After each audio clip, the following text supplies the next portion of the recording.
Dieu lui-même te dit, demande-moi et je te donnerai la terre pour héritage.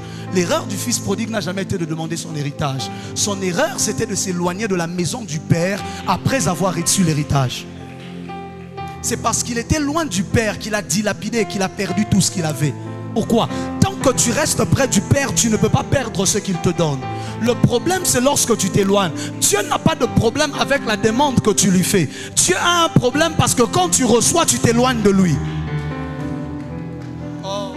Dieu n'a pas de problème parce que tu lui demandes 5 millions, parce que tu lui demandes 1 milliard. Dieu n'a pas de problème. Il est d'ailleurs heureux parce que lorsqu'il te donnera, le monde saura qu'il en a. Mais le problème, c'est que quand tu reçois, pourquoi tu t'éloignes de Dieu après avoir reçu ce qu'il t'a donné? C'est ça le problème que le fils prodigue avait. Parce que dans le même verset, le père n'a pas donné que l'héritage au fils prodigue. La Bible dit qu'il partagea l'héritage entre ses deux fils. C'est-à-dire le jour où l'un a demandé, le père a donné à tous les deux. Le problème, c'est que l'un est resté et l'autre... C'est ça l'histoire du fils prodigue. Ce n'est pas l'histoire d'un fils qui a demandé l'héritage, mais c'est l'histoire d'un fils qui s'est éloigné du père.